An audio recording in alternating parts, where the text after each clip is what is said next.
Peace and love, everybody. It's been a long time. Hey, good to see y'all. What's going on? Everybody doing good? I'm just checking in on everybody and saying hey. Doing a pulse of love healing check on everybody.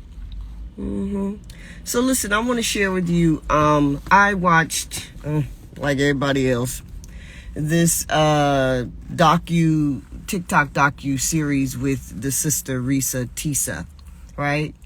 And it doesn't matter what your your community is, your affiliation, none of that matters. What matters is the glaring presence that culture has been stripped from society. Culture is very important when it comes to raising your children, when it comes to, what you think about yourself, when it comes to how you educate yourself, and damn sure when it comes to mating, finding a mate, out here in the world. And that's why communities, stayed together and stayed so strong and had ideas of who could be a good mate for who. The culture of the community was intact. And people make noise about, fuss about, arranged marriages or whatever, but that's to strengthen the culture of the community. So because especially us, our African community is, especially Africans born in America, right? Foundational Black Americans. Our community has been so decimated. We have no respect for or desire to understand, culturally based mating and relationships in that way, right? So then you out here in these digital app streets, meeting whoever, however, and it's very, very, very dangerous, and it's also very furthering destruction of the cultural fabric of our community. There was a reason that your parents, whoever were your guardians, whoever looked out for your best interests, steered you in a particular way. Needed to know who the gentleman was. As a woman, if a guy wanted to connect with you, there was a reason that they wanted to know, well, who is he? Who's his family? Where's he from? Because they want to keep everything, at the least traumatic as possible, and not only that, for the growth of the community. So the sister Reesa Teesa shared that she met this brother on a dating app, and I've been on that app myself, and Lord have mercy, lordy. But the point is, what she went through, the reason why she has literally millions of people across the world, but specifically here in the United States, millions of people resonating with her story, is because that millions of people can identify with that story. You meet somebody and they're not really who they are professing to be, and we are communal, congregative beings. It is absolutely natural in our DNA from millions, hundreds of thousands of years ago that we are companioned. It's natural. So in this society where we live at, where everything is so disconnected and the idea of individualism is so amplified, you still have the biological, the God-given traits and, desires to companion, to have some loving relationship in your life. Truth be told, wealthy people still steer their children towards what is going to be, create generational wealth for the family, generational family longevity, because families are how you secure yourself in the world, through the family structure. So if you're out here, we out here in these streets, and I'm number myself in it. Part of the reason why her story resonated is because I met somebody just like she met, who I had to literally claw back my reputation, after introducing this person to my circle, claw back my reputation of integrity and well-being and all of that after introducing this mud into the circle. Fortunately, people know me, and they didn't really, align Samut energy with, the person, but, still mopping up that mess. So I get what Reesa Teesa was saying. I get her whole point of, listen, I wanted to be loved. I wanted to be cared for. I wanted to have a mate in my life. And she wanted to have children. And her biological clock was going, ticking. I get it. That's why so many people resonate with that sister's story. But here's the spiritual take on the Reesa Teesa series. You always attract to you where you are, the vibrational frequency of where you are. Myself included. Everybody, you can't escape the laws of the universe. You attract to you where your vibrational frequency is. You're ignoring the flags. You saying, okay, well, this outweighs that because your vibration wants what it wants, but your frequency is not really aligned to the idea and the thought process that you think that you have. So your frequency will bring into your life someone like a Legion, someone like a ... because that's the frequency that you're at. Really. One thing I love about that sister, Reesa Teesa, is she takes full responsibility and accountability for the shenanigans that she accepted into her life. You can't do more than that. She claimed and owned the fact that she ignored the flags. She ignored what God, universal spirit energy was putting up before her to say, wait a minute now, look at this. And it sweetened the pot. As she stated, the brother was paying the bills. He was doing what he said he was going to do in certain instances. And then in other instances, it was all like a mirage. And she ignored, the signs. We all been there, honey. You want what you want. You are hopeful that the connection is real. But the highest spiritual lesson for me is her accountability, which is beautiful. You can't take nothing from that sister. The accountability of seeing, okay, this was all me. Because God was trying to warn me. Spirit was trying to warn me. My innate God-given intuition, that thing, you just know something. You can't put your finger on it, but you just know something ain't right. Was trying to warn me, trying to rescue me, and I pushed it to the side. We all been there in one connection, one relationship, one circumstance or another. We've all been there, right? So she took accountability. I appreciate that. The brother, our dear Charlemagne the God, said, when her story was being told, he actually said it sounds like big back behavior. He didn't call her directly a big back, but he said it sounds like big back behavior. And people were saying, well, just because you're a plus size woman doesn't mean you shouldn't have love in your life. Absolutely, it doesn't mean that. But what does mean that is when you ignore the signs that somebody is really not for you, somebody is really not have your best interests at heart, somebody is really participating and behaving in a vampiric way. And you're scared to let that go, then you actually, if you are ignoring the signs, then you get what you get. And that's just the truth of it.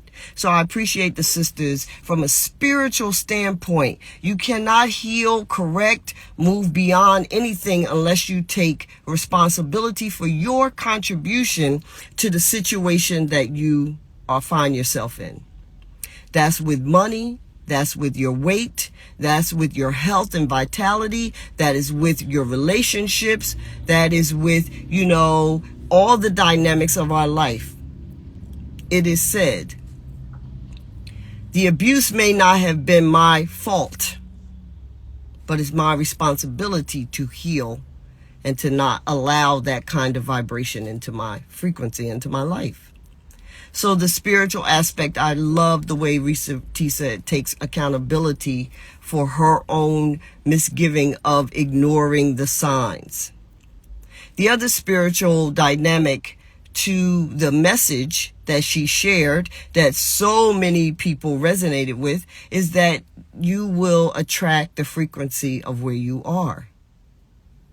She admitted to being, her self-esteem was low. She didn't really feel that she was, going to get a mate in her life, someone to care for her, to love her, and to in time for her to bring children. She, really admitted that her guard was completely down and she was open and vulnerable. And, there's an era of desperation. Like, oh my God, my clock is running out. I want to be married. So, okay, he paying all the bills in the house, but he ain't doing nothing else that he is saying, but he paying all the bills. And in her words, I never had anybody to have somebody take over all of the bills and responsibilities off my shoulders, and my check is my check. She said, woo, Jesus. How many of us can relate to that? Where your entire life, like you have been the one, especially black women, especially us. So if somebody comes along and they're like, oh, I got that. Don't worry about that. I got that. You breathe a deep sigh of relief because you perceive you are being rescued. Ain't nobody trying to rescue. Right? So you let your guard down. You lean into that. But your frequency is at broken. Your frequency is at vulnerable. Your frequency is at hurt. Your frequency is at insecurity and lack of assurity in your own capacity and in your own confidence. So yeah, he's like, she said the brother was paying all the bills, but he wasn't doing anything else. He was hyping her up and dropping her, hyping her up and dropping her. We all been there. Well, I can't say we all, but millions of people get some aspect of that Reesa Teesa story. So the other spiritual dynamic that I perceived, that I saw, was to the vibration and frequency that you're at is what you're going to attract. She was mating from a place of brokenness as opposed to a place of wholeness, as opposed to a place of self-assuredness, not arrogance or cockiness, but I'm sure. I'm good with me. I'm living a good life. It's nothing really that, I'm out here like desperate for. My vibration, my frequency is elevated. And that is who I'm attracting to my life. An integrity-based, high-frequency, divine masculine. Not, that I'm vulnerable out here in the jungle, these digital jungle streets. And you are, a predator that comes and, picks on me, That's not what's up. But if that's where your frequency is, that's what you're going to attract. So community, family, and culture used to help stem these types of behaviors. Like that man didn't have nobody he was accountable to. She had no brothers, fathers, whoever, men in her life. He was not a part of her central community. So he didn't have anybody he was accountable to. which is the danger of, one of the dangers of how we mate and date in the 21st century and out here in these digital dating streets, this digital dating jungle. You know, it's danger because the men don't have no accountability to other men that got our back, that has the woman's best interest at heart. The community is disintegrating, is dissolving.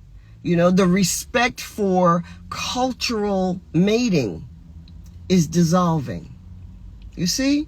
So women are more susceptible to attracting from a broken place, from a place of, not being whole yourself. And this is quite a challenge, It seems, it seems like, it's kind of transient, kind of untouchable. Like you can't really see, the energy that I'm broken and I'm trying to attract a mate or whatever. I'm attracting men who is just like the last man who, ruined my reputation and stole money from my friends and, was, really narcissistic and, really gassing me up and then dropping me and all this kind of stuff. It's your frequency. It's where you're at.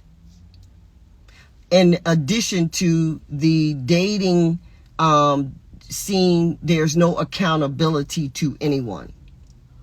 So if you're just a roughshod, person out here, your real goal is just notch numbers. Even some of these older brothers, like you 60 years old and all you still want to do is this sex? Like really? The mentality in the digital dating jungle is like childish. It's very childish, superficial, because there's no accountability from community. So I'm proud of Reesa Teesa for sharing her story. Like she said, her intent is to help somebody else, be able to say, okay, no, I'm not at this vibration is not what I want. So you coming into my life, this guy who is as broken, and his brokenness shows up as narcissism or, dictatorialness or, brutish behavior or whatever, shows me that my frequency hasn't been healed, that I'm still attracting that type of frequency. So I'm proud of her for sharing her story. Good on her, right? Good on her. And taking accountability for ignoring her God-given intuition, for ignoring the overt signs in exchange for the idea, the perception that you are going to rescue me, quote unquote. Even that is really kind of like a place of brokenness. You shouldn't need to be rescued. The whole Cinderella, damsel in distress, and these were words that she used. Damsel in distress is a non-empowered, non-holistic space to attract a male from. You don't need to be weak as a woman to have a good, caring man in your life. Right? Come whole as you can and let the partnership flourish into a beautiful dynamic. But to be weak, if a man needs you to be weak, he's a predator. Only lions, tigers, and bears, predators, need their prey to be weakened. When we look at the animal kingdom, they don't go after the strong female. They don't go after her. They go after the new baby or the elder or whoever whoever in the tribe of animals is weakest. That is who the predator goes after. Because if you are not strong, if you are not confident, if you are not healed and full of your own esteem given to you by God, then that means they don't have to do that much work. They don't have to work on themselves. They just got to figure out what it is they can placate you with, how they can keep you sedate, to do what they need you to do, as opposed to coming to the table themselves, the predator I'm talking about, coming to the table themselves, working on their own stuff, seeking their own divine healing, their own masculine energy, understanding the power of and the beauty of a connection of the man and woman who are both working to create something beautiful in themselves and in a life together. That's a lot of damn work. It's easier to just have you for dinner and move on. You see? So I'm proud of Reesa. Do your thing, girl. Heal your energy. Even when she talks about it now, she's still very, she shows a lot of emotion and a lot of hurt still. So I'm praying that the sister, since she put her story out there, that she take time to retract and really retract from the digital sphere as much as she can and really work on her own spirit to release and forgive herself and strengthen her relationship with divine source so that she can move on in her healing, But the accountability is the first place. She's doing that. Love that, and the message of frequency and vibration, you're going to attract where you are.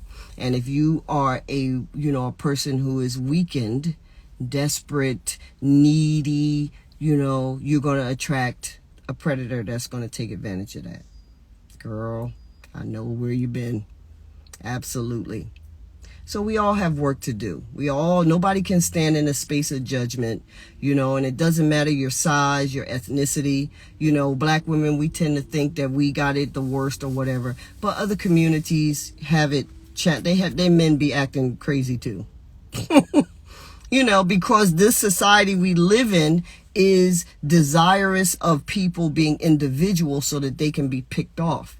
There is great wealth and opportunity and abundance in unity. Almost 99%, I would say 98% of wealthy people are family connected, family centric, tribe centric. So the biggest apex predator of all, the folks that want to keep everybody else under sedation while they, gather riches, they push individualism. You could think for yourself. You could do whatever for yourself. You don't need nobody. That's not really the way. So I'm not mad at any person, especially women, who have this innate, that is a hard wiring within us, to be partnered, to not have to do every single thing yourself. That's not how we were designed. And the more a woman has to do every single thing herself, it breeds a seed of contempt, a seed of disappointment. It breeds, a seed of hurt. And self-reliance that is not altogether healthy. But you got to do it, because, the majority of men are doing what? Even elder sisters want to be partnered. I heard the sisters talking about, oh yeah, I'm I'm out here dating, the sisters that are over 50. And they're saying, now the men, they done, slang everywhere, and now their knees and their back, and, they got some prostate thing going on or some kidney thing going on, and now they talking about, okay, I'm ready to settle down. Yes, honey. Okay. So for your own self, for all of us out here, these digital jungle dating streets, we have to be careful and be very discerning. And, let's not turn off that intuition. Let's not ignore the message that God has given. So many of us are very perceptive, and we have a high intuitive faculty within. But we want what we want because of fear, because of worry, because of being tired of just dragging the sled all by yourself. Just tired. Being hopeful that, like Reesa said, it's her turn. It's my turn now. The turn is with shoring up your own spirit and your own, frequency, your own energetic light that is attracting to you. Your own magnetism that's attracting to you. Someone that can meet you at that energy, as opposed to someone who is, looking for vulnerabilities and weaknesses in a person that they can just ride out, and they don't have to really do no healing work on themselves. They just have you for dinner. I totally get it. I understand. I told some good friends of mine when I was dating the gentleman that I shared with the information with at the top of this talk. I said, I don't know, but I feel vulnerable. And they were like, well, vulnerable is not really a word you want to use when you are, dating somebody. I hear you, girl, Reesa Teesa, ignoring them signs, honey. We've all done it. All of us. Because we want what we want. We want it to be our turn. So, we each have a responsibility, though, to not ignore, our divine intuition. And to heal up our own frequency. So that when we do attract someone into our life, the words that you can then use is, I feel loved. I feel cared for. This person has never dropped their word. There's an integrity I see in them. Those are the words that we want to use. That we want to use because that's what's being manifested. Yep. All right, y'all. So thank you so much for tuning in. I appreciate you. I know it's the middle of the morning, but anyhow, it's all good. I thank you so much. And let me know what you think of my talk. If you saw the series the sister did, and, leave me a comment of what you've experienced as well, okay? And I'll talk to you very, very soon. See y'all soon. Peace and love.